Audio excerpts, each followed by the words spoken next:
asalaamaaleykum mbokk yi ñuy seetaan à travers Alba TV ñu ngi leen di nuyu di leen wax am nañ kontaante loolu ñëwaat ak yéen ci seen beneen émission sur le plateau Triangle de la mode tey nag Triangle de la mode dafa dem ci beneen aspect ñëw indil ñu la coiffure ñu amoon ci comme thème la coiffure traditionnelle seen doom seen xarit Hadiza di leen ko présenté sur Alba TV laataa ñu tàmbale nag damay bàyyi sama invité mu nuyoo Tata Awa dalal ak jàmm ci plateau Triangle de la mode.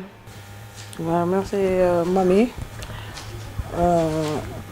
maa ngi leen di nuyu di leen sant te di leen gërëm ci teewaay bi nga def rafet na trop macha allah waaw maa ngi la ciy sant di la ci gërëm. waaw ba ak Tata Awa nuyoo ba pare. balaa ñoo tàmbali émission bi aussi dinañ fàttali ñu ngi ci Alba TV la télé des valeurs perdues nee naa leen Alba TV lépp lu fi maam bàyyi woon Alba dina ko sulli indi ko fii won ko ñiy dox ci cosaan ak aada tey nag ñu amoon mbégte contentement trop dalal Tata Awa Gueye Tata Awa Gueye buñ la doon laaj yaay kan fan ngay commencé. waaw man la Awa Gueye di waa jàmm gën jóge foofu ñëw installé fii ci Nimzat nekk la présidente des jeunes coiffeuses de Thiès nekk fii am fii salon. merci Tata daa mel ni présentation bi nice na ñu ñëw ci première question bi Tata Awa en tant que coiffeuse mën nga ñoo wax ci métier de la coiffure. ci comme par exemple. nga wax ñi ci métier de la coiffure métier bi nan la fa demee lan la métier bi di laaj. waaw métier coiffure bi li mu laaj méttiwul waaw méttiwul vraiment li mu laaj nag bëri na vraiment mais métti na daal méttiwul waaw. dina méttiwut ci kàddu yooyu la ñuy sukkandi pour laajaat la beneen question Tata Awa. mën nañoo xam li tax nga choisir métier coiffure bi ndax métier yu bëri yi nekk nañ fi couture baa ngi fi teinture baa ngi fi mais yow nga bàyyi foofu yooyu yëpp ñëw choisir métier yu coiffure. li waral loolu mooy moom dama ko mës a bëgg métier coiffure dama ko mës a bëgg mësuma ko woon a exploité nag mais dama ko mësoon bëgg parce que dama dëkkandoo woon ak samay dëkkandoo yoo xam ne ay géwél lañu vraiment ñoom ñuy def ay létt kii yu ma ko woon noonu nag mais yàlla def gis nga ma xëy rek nekk ci waaw lu ma def nag dañuy apprécier ba tey ma wax la ne la sacrifice yi nga xamante ne moom nga koy dundee yi tamit mooy fulla rek ak fayda moom moo lay mën a may li nga bëgg ci li nga xamante ne moom ngay def noonu ba mu mën a dikk. waaw su ma sukkandikoo ci sa tontu nee nga fulla ak fayda moo lay mën a may moo lay mën a tax tamit nga yegg ci sa but bi nga bëgg a atteindre. waaw kàddu yi rafet na Tata Awa waaw buñ ne coiffure dinañ wax coiffure traditionnelle ndax tey ma fàttali leen waat ne suñu thème du jour tey c'est la coiffure traditionnelle maanaam coiffure suñu maam yu njëkk ya Tata Awa am nga connaissance ci coiffure maam yu njëkk yi ci coiffure traditionnelle.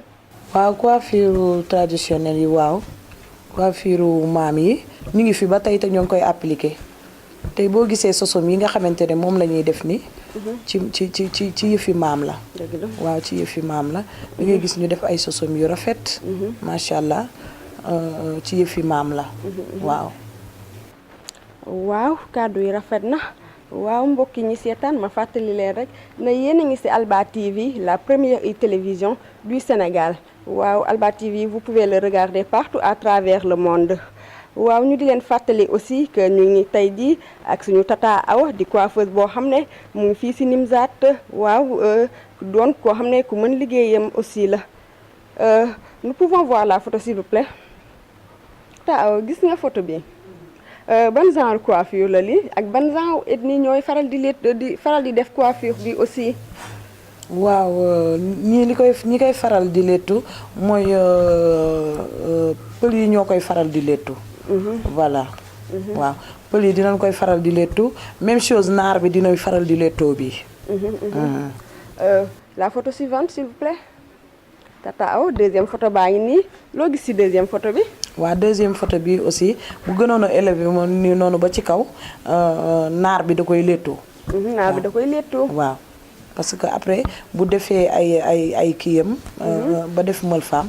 nga gis affaire bi ni mu koy mayee jëmm mël femme. voilà. ñu jëm ci photo bi ci topp. waaw bii nag moom daanaka bii moom olof bi moom moo koy lettoo. moo koy faral di lettoo. létt bi mi ngi tudd ndungu. ndungu. est-ce que am nga yeneen coiffure traditionnelle yoo xam à part yi ñu la wan. waaw à part yi nga ma wan nii moom mooy kii coiffure traditionnelle yi. mooy coiffure traditionnelle yi à part yooyu yii rek moom moo fi nekk kii traditionnelle yi. dëgg la mooy coiffure. am na aussi yeneen genre létt yu ñu tuddee woon jimbi ak jéere amoon na aussi loolu lépp ci ay xeetu létt traditionnelle la suñu maam yi daan ko léttu ndax bu njëkk ba boobu xamoon nañ ne ay ñoom mees yi amaguñ ñoom sëfa amuñu. aussi am na coiffure yoo xam ne coiffure traditionnelle la comme ay ñoom genre njukkaa yooyu par exemple suñu les princesses ñoo ko doon faral di léttu maanaam doomu buur yi ñoo ko doon faral di léttu yooyu daan nañ ko def à base de yoos bu njëkkoon nag xam nga ne bu njëkkoon yoos a am moom lañu doon def à base de yoos. Tata Awa des fois di ngeen faral di seen coiffure yi ngeen di def di ci boole waale coiffure traditionnelle. parce que coiffure traditionnelle c'est identique à nous ñoo ko moom est-ce que di ngeen xaral di ci bàyyi xel. waaw c'est très rare nag xam nga xale yi moom yaa ma gën a xam ñoo ngi dikk nag ci tenue bi mais fi mu toll nii moom. coiffure bi waxaguñ ci. coiffure bi waxaguñ ci waaw coiffure bi waxaguñ ci à 100% mais tenue bi daal. moom ñoo ngi koy appliquer moom. waaw loolu dëgg la gone nag fu ma déggee li nga wax da nga bëgg a wax ne gone dañoo gën a focaliser aussi coiffure moderne par rapport à la coiffure traditionnelle. voilà waay. waaye yaakaar naa nit ki li nga moom waroom nangu kenn di la ci ëppale mbaa nga bàyyi ko dem wuti leneen loolu la olof naan ku bàyyi sa ànd boo dem fekk fa suñu borom dañoo dem ba copier def roy dàkk te pourtant lii ñoo ko moomal suñu bopp ñoom coiffure yu ñu naan ñoom njukaa ñoom coiffure yu ñu naan jamonoy kura yooyu yëpp suñuy xeetu coiffure la ñoom ñoo ko moom c'est identique à l'africain.